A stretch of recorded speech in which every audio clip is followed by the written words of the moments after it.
Don't worry about my time. Only worry about yours. I could talk literally forever. I wish I could. Dude. That's why I got on the internet. Because I finally have a place where I can endlessly go on forever, and at least one person will care, probably.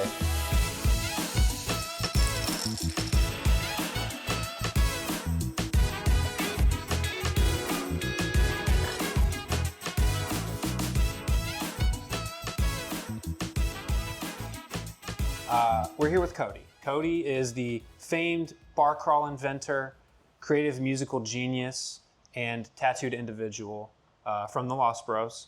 And Cody, tell me about Cody. First of all, no one ever gets it right like that. Like, it's always, I feel like people really try and temper down who I am, but it's like multi-hyphenate, as extravagant as we can get it, is how I think we should be kicking off all of our introductions. Everyone, every single person should be able to really make their walk-in like that exciting. In this context, my name's Cody T. I own a clothing company called the Lost Bros, which is also like a lifestyle brand, and we make music with millions of streams, and it's on American Idol and Top 40 radio. And we have like a YouTube channel. We do that also. We produce a reality TV show on our YouTube channel at Disney World, which is another crazy thing that we do. But really, honestly, at the core of it, I'm the creative director of my dream project, which is like a theme park and pop culture inspired clothing brand called the Lost Bros. Exactly what I said, right? Pretty much. I want you to start by selling me on Fort Wilderness. I know you like Fort Wilderness. You have memories. I've never stayed there. It's never even really been on my radar. So sell me as if I had just told you I will never stay at Fort Wilderness. What are you going to tell me to make me stay there? Okay. Let me try and organize this into like, I feel like 3 bullet points, like a 5-paragraph essay from 5th grade is the way to go. Mm-hmm. Okay, so like let's do this, 3 major points. 1, outdoor and amenities that like just no other resort has. It will be 1, and then I'll come back to it and talk about it a little bit. 2, I will say arguably the realest, funniest vibe any Disney resort has. There's no vibe more hilarious than what they have going on at the fort. And then I will round it out with like this really wholesome community feeling that it also has. So, outdoor amenities, this is like initially how I got into it. Okay. It was the pandemic. I stayed at the cabins before, it was fine. We always go, this will be a soft pitch, I'll wrap into a point later. We would go always for the holidays. We'd rent a golf cart and we would do the Halloween decorations and the Christmas decorations. If you don't know at home, people will camp at the campsites anywhere from like 30 days to up to 6 months. And then they check out, check back in, and then they stay there for the rest of the year. So there's people who are living at the campsites basically full time. And so a lot of them are coordinated in how they decorate all their campsites. And so for the holidays, it's extravagant, it's fun, it's boisterous. There's golf cart parades.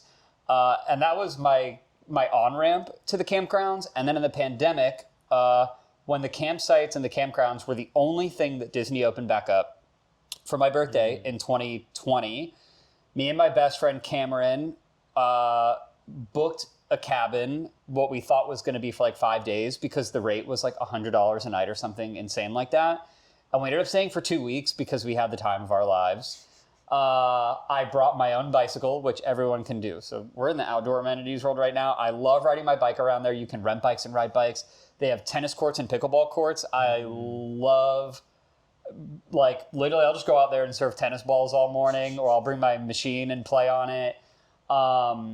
They have a bunch of barbecues and like a pavilion, which I've never done this. Maybe because I need more friends, but I have dreamed of hosting an adult outdoor birthday party there. Like, you know, when you're a kid and you have just like a birthday party at the park and it's like, oh, we're all just going to play games all day. Bro, yeah, like sans the bounce house. I really want to have a birthday party at that pavilion where it's just like, oh, we're all just going to play sports and jump in the pool and eat cheeseburgers all day in this little birthday pavilion. You can kayak. And honestly, like even outside of all that, like the more regular things, if you're not doing anything like fitness related, Lex and I love waking up and going for a walk in the morning because the campsites are beautiful, especially in the winter when the weather dissipates and it's nice out and there's like really cool mornings. We love waking up, just going for a walk. We'll walk to like the outpost and pick up water bottles or something. And then we go back to the cabin. We cook our breakfast in the kitchen and then we eat it on the table outside on the deck. And it's like the most amazing thing. Like, if I haven't sold you on just that yet, we have a problem. Keeping it tight. Number 2, the vibe. There's this place. I'm going to shorten these way down now. There's Crockett's Tavern all the way at the back of the campsites, which is their bar. This place, as you can imagine, in the pandemic, everyone's been locked up for 6 months. Now they can go somewhere, and there's a bar there, and the whole area outside is basically like massive golf cart parking, a playground, and just a ton of adults hanging out, drinking, waiting to get into one of the restaurants or one of the shows, watching their kids play. It's the most fun vibe. It's so fun. Especially at the holidays, there's lights everywhere, there's the tree. Like, it's just such a fun vibe. It's like a tavern. It feels like you're in an old-timey, like 1800s, early 1900s cabin. Drinking with the fellas. Like, what could be better with that? But what could be better than that? And then finally, the last thing was, I don't know, I've said so much at this point. I will round it out with, like, this really wholesome community feeling that it also has. Maybe I was talking about like the pool or something. Run it back. Oh, the community. I was talking about the community. And that's the last thing, and it kind of ties in with that. Like, you see the same people there all the time. When the main pool closes, everyone goes to the 24-hour quiet pools, and it's like, we're here. It's like summer break. It just feels like summer break. It's like, oh my God, everyone I've ever seen all day is now at the even smaller pool, and everyone's drinking beers, and everyone's jumping in the pool, and there's a bunch of different Beats pills playing awful conflicting music, and it just feels like, I hate sounding corny, it just feels like home. It doesn't matter what amount of time you're staying there. If you really dive in, it feels like home. 8 out of 10 sales pitch? No, I'll give it a 9 on effort, 8 on effectiveness for me, and it's mostly because it's July right now. If it was like December right now and I could really picture it, the campsites the in the thought of summer, being outside right now is tough. Yeah. It's tough. I don't like doing the campsites in the summer. I wouldn't do the campsites in the summer, but the cabins in the summer. Yeah. No problem. Yeah, bro, you get all sunburned at the pool, then you get to go back to your cabin and eat potato chips. Feels like middle school.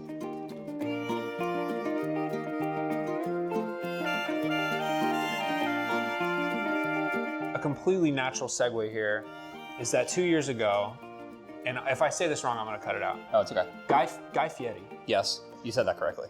Guy Fieri said that you could not out-bling him.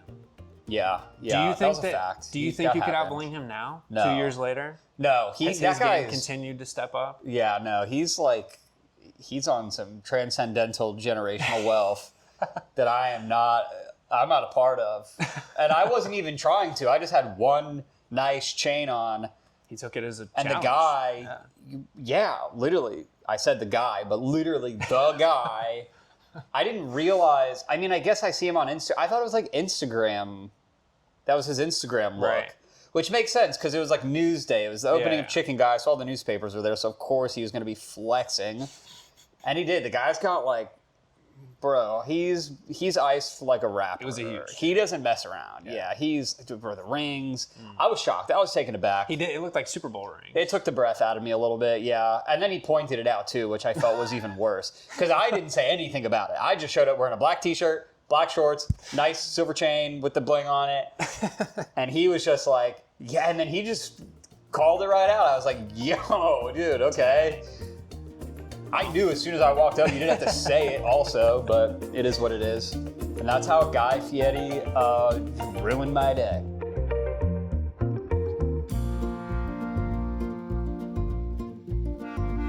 All right. We'll get it out of the way, which is, again, the recurring rent, purchase, sell that I've done with everyone. The what? Rent, purchase, sell. Oh. So, DVC. Okay. Yeah, you're going to pick a resort to rent, as in temporary, purchase, which is like your favorite of all, and then something you got to sell and you can't stay at anymore. So the 3 I've chosen for you to choose from. Oh, you give me I 3. give you 3. Cool. I think with Lex, I gave her Wilderness Lodge, Grand Floridian, and I think Riviera. For you, I'm giving you Wilderness Lodge, encompassing the campgrounds, Okay. Polynesian, and the Beach Club Okay. are the 3 I chose. So if I sell it, I can never stay in the DVC part of it, or I can never stay there ever again, ever. Ever, because it's imaginary. You can never stay there again. Oh, damn. See, at first I was, I'm like viscerally stressed out.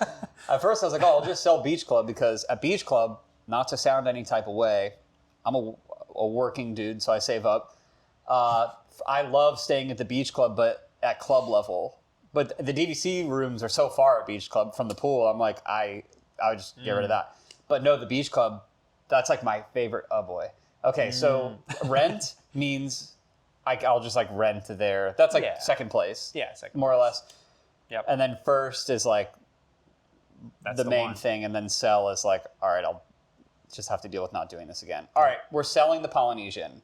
Okay, I'm just gonna come out and say it. let's go. I love the Polynesian. I do, but I have more intense reasons on why I love the others.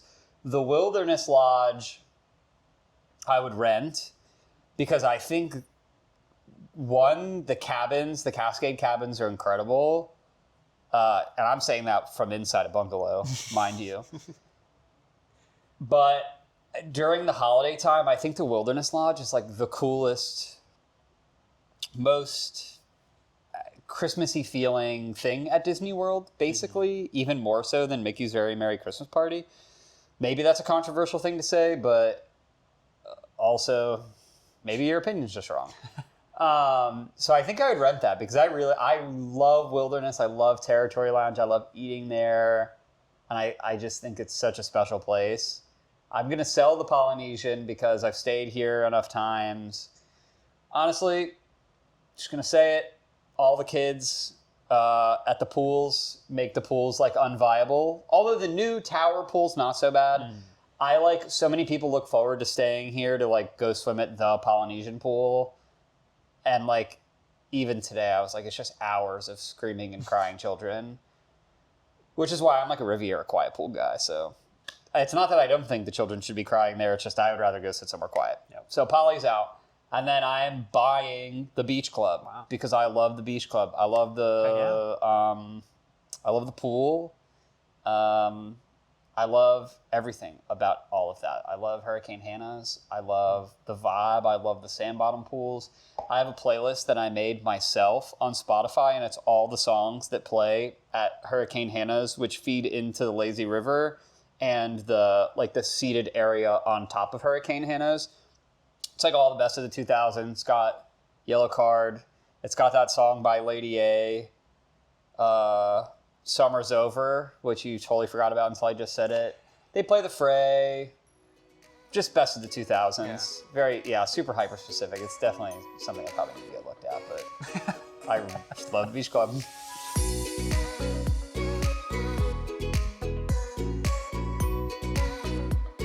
This is something I've never heard anyone give me a real answer on.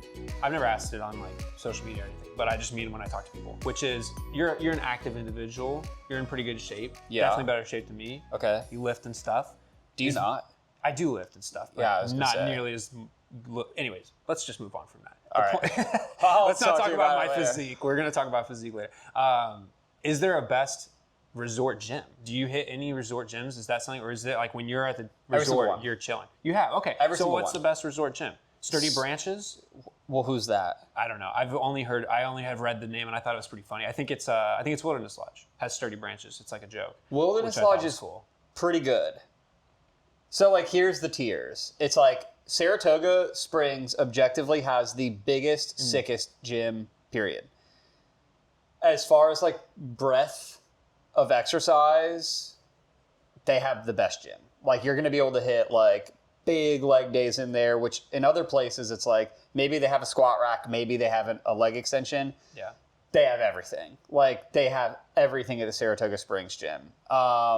It's a dream for gym goers. My next tier would be gyms that have saunas. So in that case, I really like Boardwalk. Boardwalk has a pretty good gym with a sauna. Animal Kingdom Lodge has a good gym with a sauna. Wilderness Lodge over by Boulder Ridge has a decent... Actually, Wilderness Lodge does have a pretty good gym with a sauna. Contemporary has an okay gym with a sauna. And then, like, worst gyms are, like, kind of the newer ones that they're doing. So the Gran Destino gym is basically, like, dumbbells, one set of cables, and, like, a leg press. It's depressing. And, like, you can get, like, maintenance workouts in there. So, like, I stay at Coronado a lot. I'll do, like, design retreats where I go there and I work on designs for, like, 3 days. And I have to work out when I'm there. And when I'm there, like, I always think, like, it'll only take me an hour to drive to my gym and back, plus the hour I would be working out. Yeah. And then also spectacularly awful gym, Old Key West. But Old Key West doesn't need a good gym, you know. Everyone's there to hang out and play pickleball and be retired. Be outside, get out, exercise outside. I am, like, too knowledgeable about Disney World stuff. I'm glad, because I was going to be like, I wonder if anyone's ever even used these gyms. And I'm glad you have. Yeah, another great one at the Animal Kingdom Lodge at, like, Kidani House. At the top of their pool, there's a gym that, like, looks out onto the hot tub and, like, overlooks, like, everything outside. It's very cool. Cool view. I need to get a picture of that one. They should have put a gym in California Grill. Controversial opinion. Gym with a view. Ever heard of it? 17th floor, or I don't know what floor it is up there, but top one. That's what they should do. Not really. Everyone's going to hate that opinion. Yeah, probably. All right, I finally lost you. Because people can't spend them. They're not going to spend money at unless you have like if you have like a luxury smoothie bar in the gym, maybe people will buy the smoothies. But I feel like if you're replacing a dining experience, you can't put a gym. Yeah, unless you're selling something crazy. Maybe they should. You have to pay for every rep you do. That's how they get you. Paid reps. I'll do it once for YouTube anyway. You have to, I think if you mix it with a spa, that would work. Yeah. If you have a spa gym combined, like on the cruise ships, or at least it's kind of like. Yeah. You know. Yeah. Mixed. You could probably put a spa on the roof of a building. Yeah. All right. Well, we'll ask or something. Put in a request for that one. Yeah. While we're requesting things, Gray had to go to Magic Kingdom just to get a matcha. I did. For me. Joffrey's. It's a sad day. Joffrey's, please. I started in the Polynesian, Kona Cafe, no matcha. Took the monorail to Contemporary grounds, no matcha. Then I just walked to Magic Kingdom because I knew I could get it at Starbucks. Got caught in the parade, super hot. Was it worth it? Yeah. Okay. Oh, yeah. As long as it was worth it. It was so worth it. But we could just get it in all the Joffreys. Yeah, it would just be more accessible. Yeah.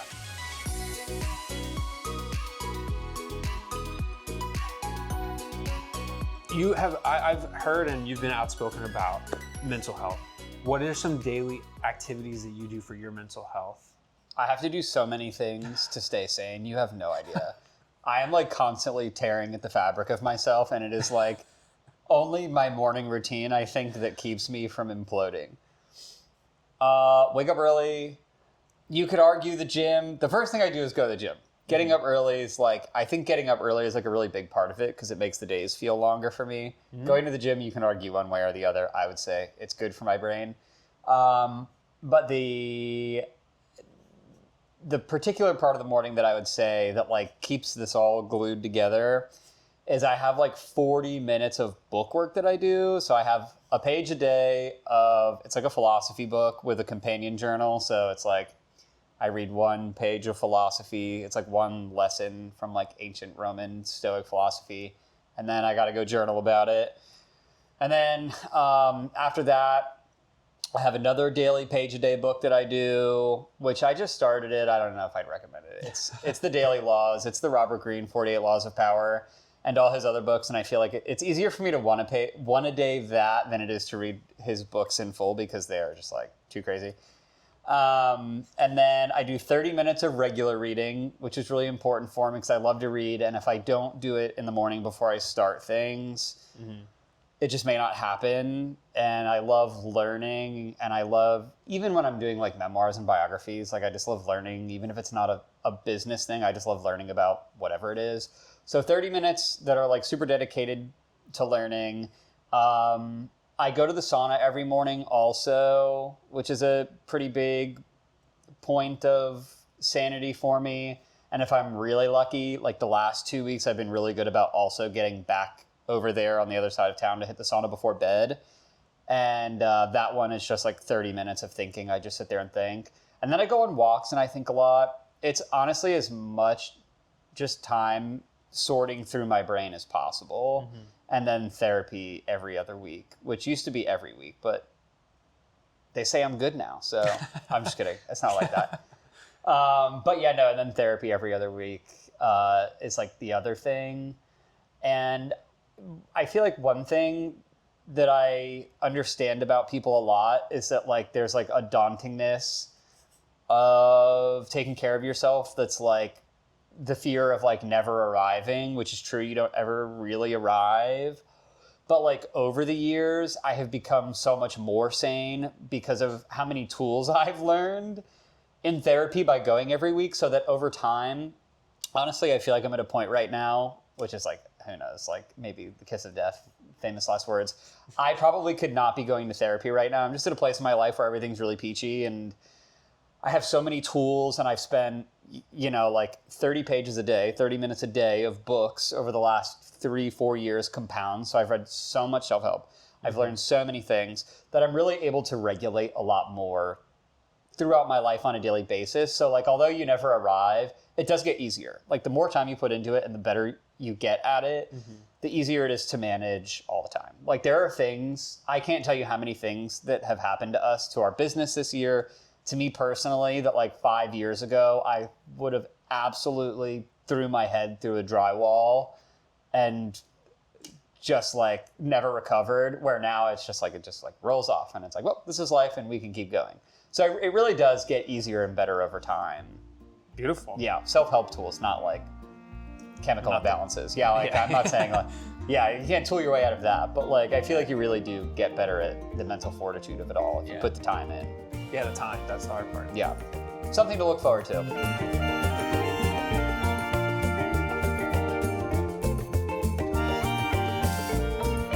We haven't even talked about the room we're in. It's not even a room, it's a house. Yeah. It's a place. I know you haven't had a lot of time we kind of just walked in, but what is your first impression of this place? It's really crazy, honestly. So it's one of those things where I feel like I've been thinking about it for so long. So when these started, I feel like the construction, maybe they opened in 2017, but like you knew about it 2 years before. And so I've been dreaming of staying here for like the better part of a decade. And, you know, we've done a lot of DVC stays, and like the relationship with us started off with like the Lex cabin. So like if you know us, you know this. If you don't know us, the light lore is like for Lex's birthday one year, it was like COVID, and it was like she was supposed to go to France, but then COVID happened, so we didn't. And the first year we couldn't do anything for the birthdays. The second year you still couldn't travel, but we wanted to do something special, so we wanted to get a Lex cabin. And so, you know, we've had so many amazing stays like that, but we've never, ever had the bungalow. And I feel like when we started the business, something I would say all the time is like, we will know that Los Bros has made it when we can stay in a bungalow. That's it. Like, that'll be it. So I've been in my head, like really, thirsting, frankly, to stay here. Like I've been waiting a long time for this. And it is like as sick and cool and perfect as I ever could have imagined. It meets every expectation. It's so sick. It's like, honestly, like you're looking at us against this bed, but we're looking at Space Mountain, which like if there wasn't a lake there, I could walk there in 3 minutes. We're looking at the castle. I'm watching the ferry boat go by. I'm looking at the pool right here. I'm looking at the lounge chairs and the table we're going to be sitting at. And the Contemporary is also like, I feel like I could touch it. I can't run that close. But it's unbelievable. I mean, this place is just so sick. Yeah.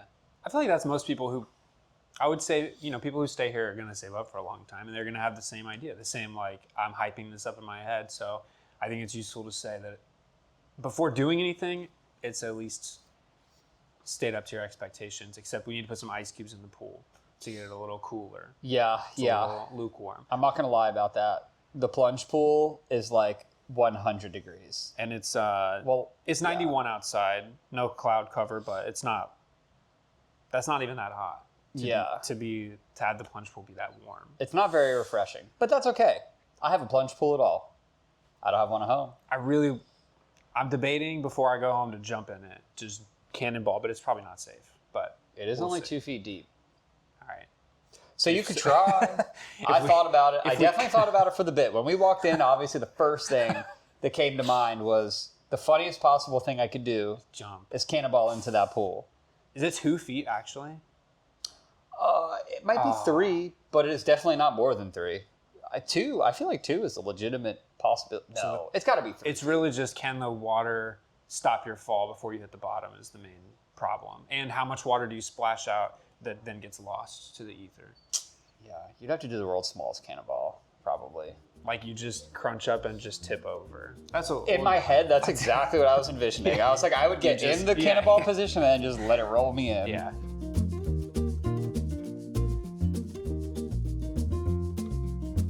So a big part, I had the privilege actually when I kind of first started to go to the Lost Bros family meal, the community event, and I was kind of my first exposure to the Lost Bros community, at least in person. I'd obviously see you guys and been following online, but can you just talk about what it is like to what it is? You're leading a community like that. What does that mean to you? And also how do you navigate that?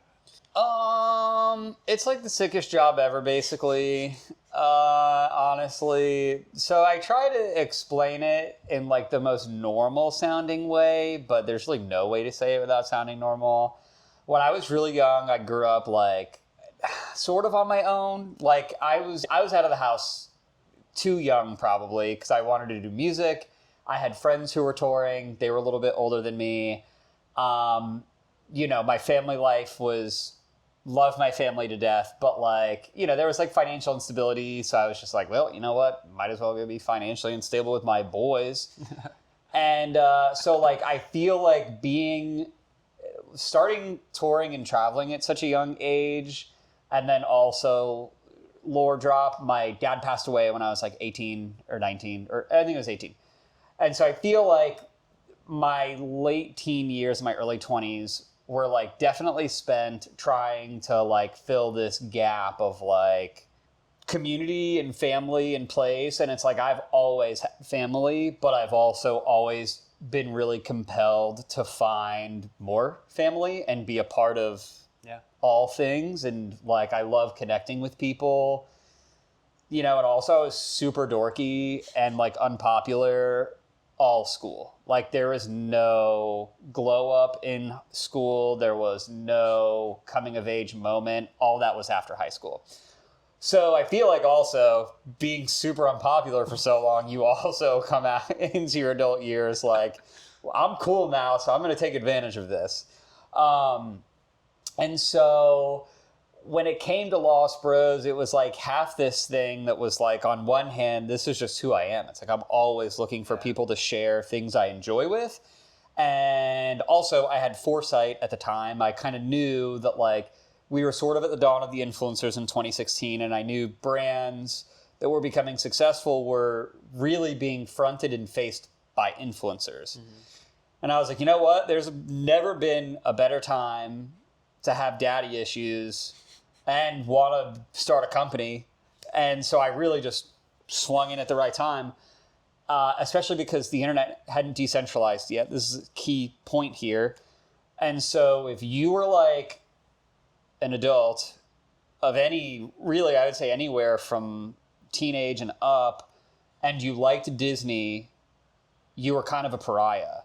There was no real social congregations of where people enjoyed fandom together in a way that didn't feel a guilty pleasure-y, you know what I mean? But we really saw it as we have an opportunity here to create a space where what we're selling is kind of interest to the people that we are and that we would want to be hanging out with.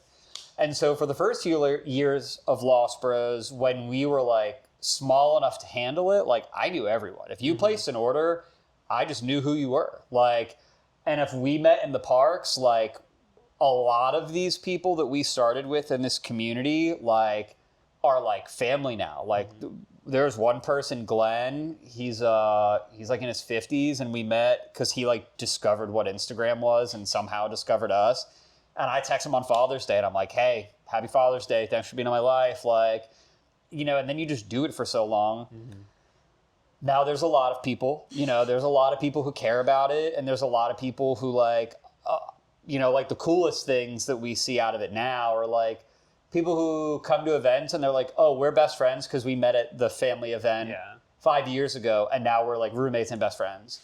And we have couples. There's Lost Bros couples. There's Lost Bros weddings. We do, you know, we've done custom shirts for weddings, like like our old jerseys, like, and then these things get posted like in our Facebook group where we, you know, where really everyone is. I feel like it's the best way to have. Instagram is so one directional for us. Like you can comment on my Instagram post, but we're not really conversating.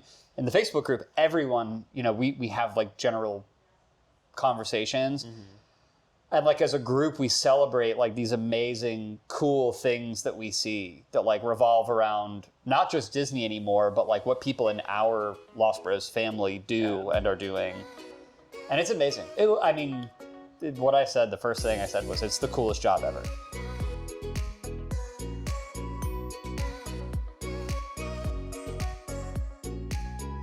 I need to get your, whatever you want to call it, your Disney hot take. That's kind of lame to say, but like, what's something that would really just completely offend somebody if you said it? Yeah, my Disney subway take. Like, I could just say objectively, the best things to do at Disney are not like the new Cosmic Rewind and Rise of the Resistance. It's the Enchanted Tiki Room and the Carousel of Progress. Oh. I thought you were going to say it was like the golf carts at Fort Wilderness and stuff, but that Carousel of Progress. I also passionately believe that also. But if we're just talking about attractions within the parks, Okay. I think the best attractions are the ones that are noisy, failing animatronics that like pushed technology forward. Rise of the Resistance is not pushing technology around the world forward. It's good for themed entertainment, but at the time it was like animatronics, like Carousel of Progress came from the World's Fair. That wasn't developed for a theme park. That was developed for a showcase of technology. Yeah. And I think those are the things that are like, to me, the most interesting and cherished here. Guardians of the Galaxy is cool, but It is cool. I could just go watch that in the theater and not throw up right after.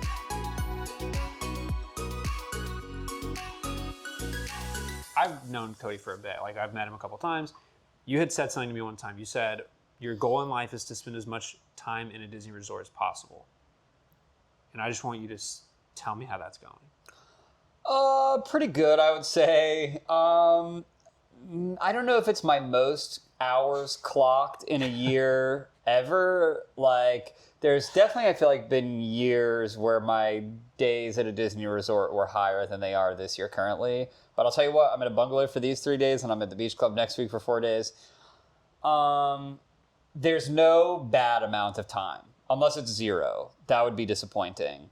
But yeah, like, I feel like I'm crushing it this year. I did the cabins for a few days earlier in the year. I went to write a Cody T album. So we got a cabin for like 4 days. That was really cool. Man, have we stayed at other resorts so far this year? Yeah, Saratoga was really great for the Super Bowl. We had so much fun. But yeah, I just love hanging out at Disney resorts. It's like, what better place is there? Some people's happy place is like in the parks. It's the resorts.